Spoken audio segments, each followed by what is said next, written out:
Hello, my name is Anneli and I'm the Director of Motivation Matters, and welcome to today's video blog. Today I'd like to talk about the meaning motivation cycle, and here's a little something I've prepared earlier just for you. So I want to go through an example with a real client of mine. Of course I have changed the name, but I want to talk about this meaning motivation cycle in relation to the impact it has on the way we relate with other people, so the strength of our relationships, our productivity and our harmony in the workplace.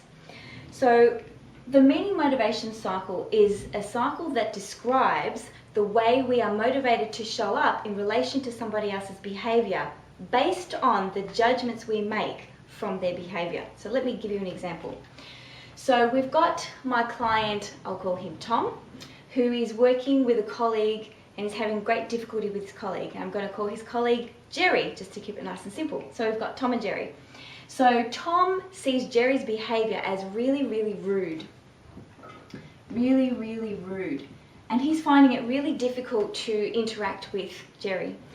So because he thinks Jerry's being extremely rude, he's not particularly motivated to behave collegiately, let's just say. So his motivated behaviour is actually to be quite snappy. And he says to me that this is not normally who he is, this is not normally how he relates to his team members, but in reaction to Jerry's behaviour, he finds himself being very snappy. So when we look at this, we realise obviously this is not the model, or this is not the way of thinking that's going to help them strengthen their working relationship and actually get stuff done. So I work with Tom to find out what other meaning can he give to Jerry's behaviour that will short circuit this cycle and give a better outcome.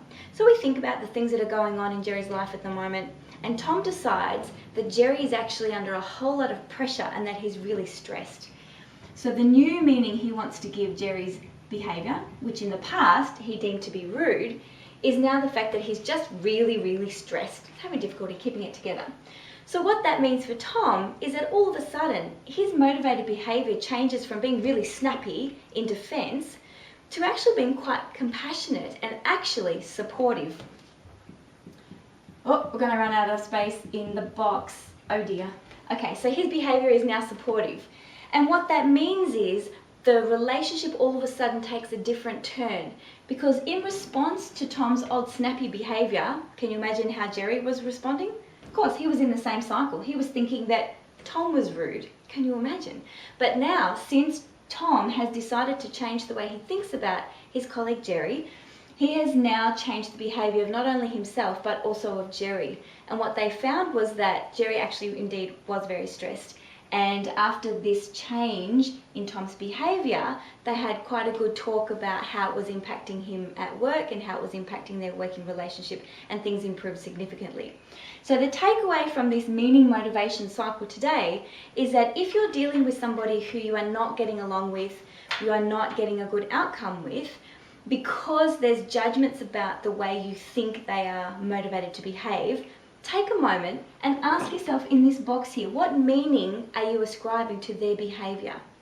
And if you can change the meaning you're giving their behaviour, it will in turn change the way you're motivated to behave in response to them, which can change the whole thing.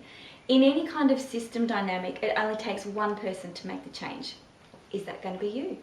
Thanks.